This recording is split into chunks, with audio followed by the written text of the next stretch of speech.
Welcome back to anybody who hasn't, been around, or welcome to anybody who hasn't been here at all.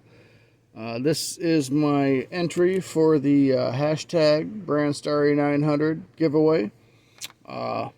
First let me say congratulations on the 900 subscribers there, Starry Lock. That is fantastic. I'm very impressed.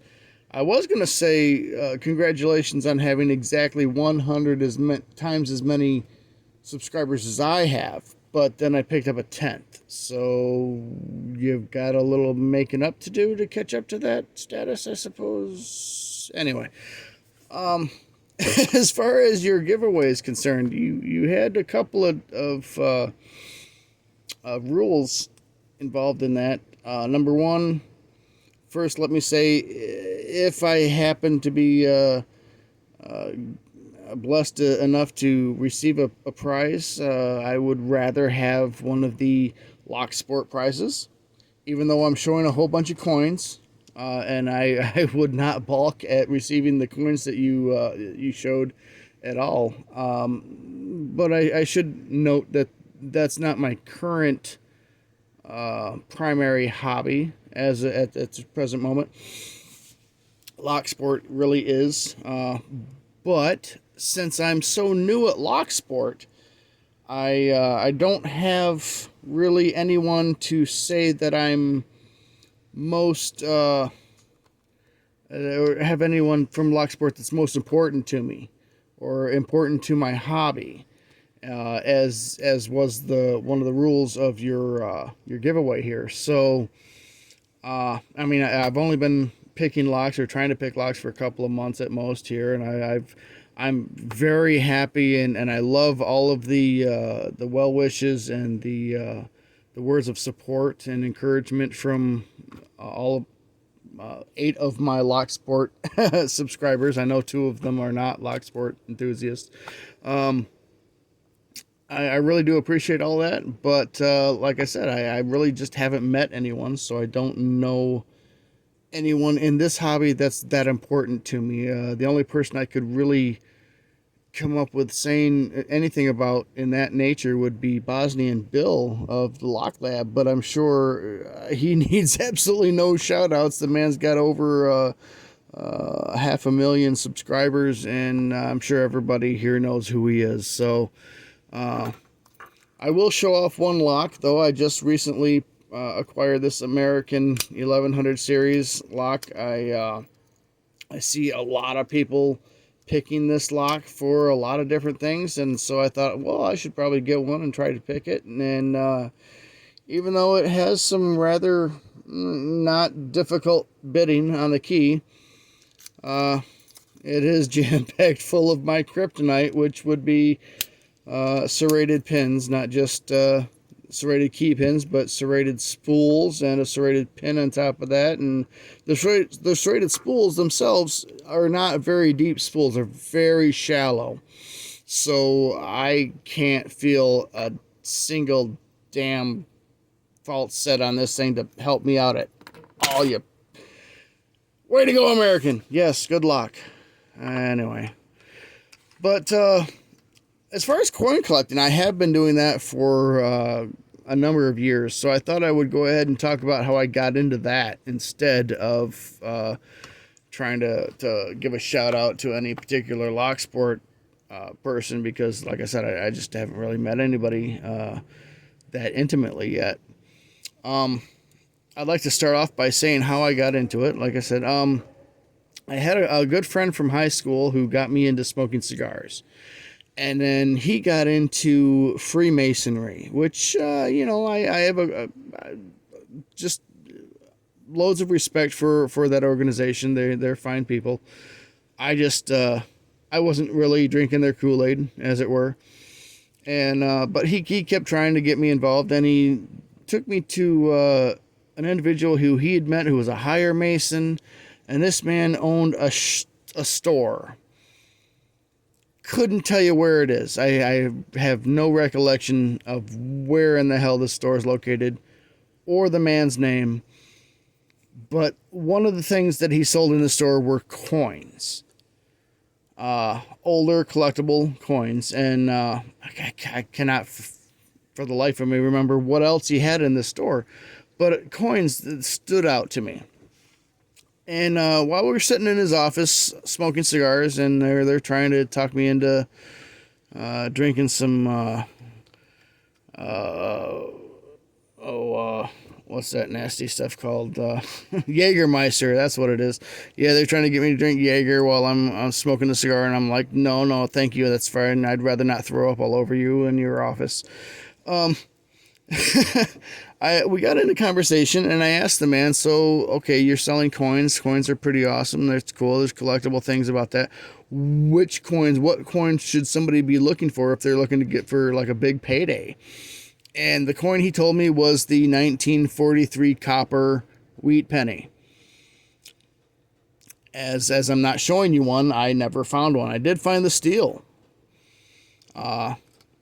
Anybody who's into coins, as Starry Luck, I'm sure, would understand the 1943 copper would be worth a lot of money. At the time that he was telling me about it, this was over 20 years ago. So at that time, I think it was only worth around $100,000 to $150,000. So that's what got me really interested. I was like, wow, coins can be worth that much money? Oh my goodness. So I immediately started to look at every coin that I would come across in all my cash dealings. And throughout the last 20 so years, I managed to acquire quite a number of wheat pennies. For one thing, they're pretty easy to come across, or they used to be anyway. But I've got almost a full page worth of foreign currency type coins as well, which are pretty interesting. Some Australia, England, Ecuador, Somalia.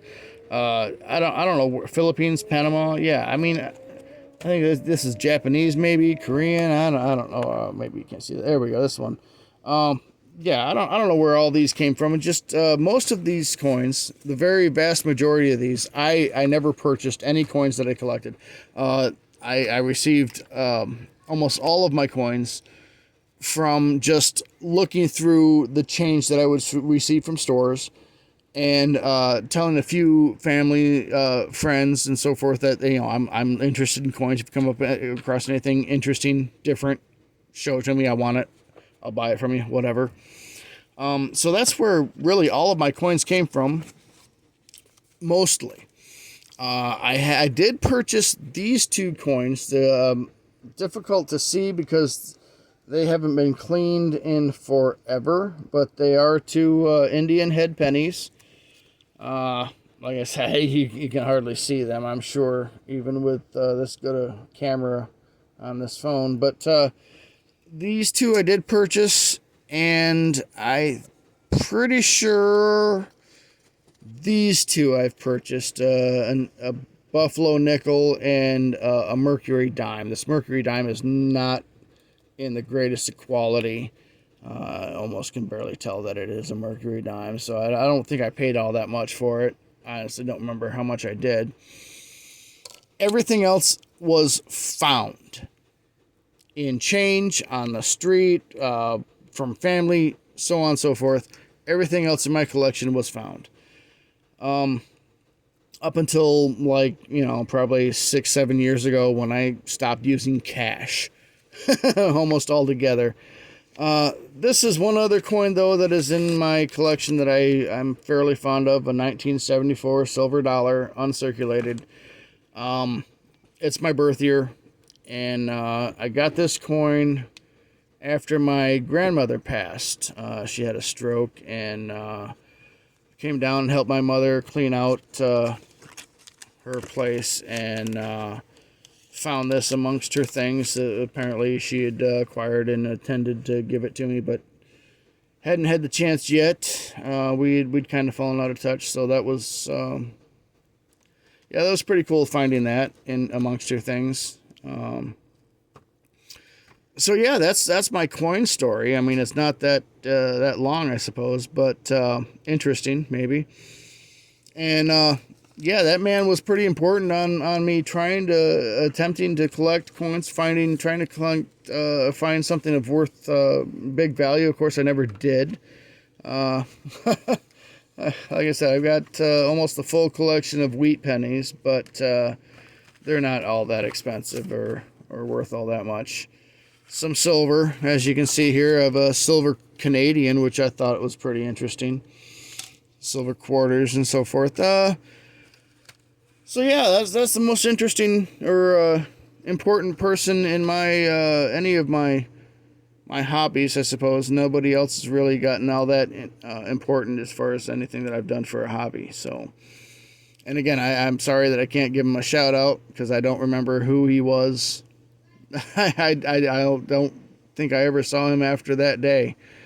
But wherever you are, guy who sells coins and other stuff and remember smoking cigars with me and my friend Chris, thanks.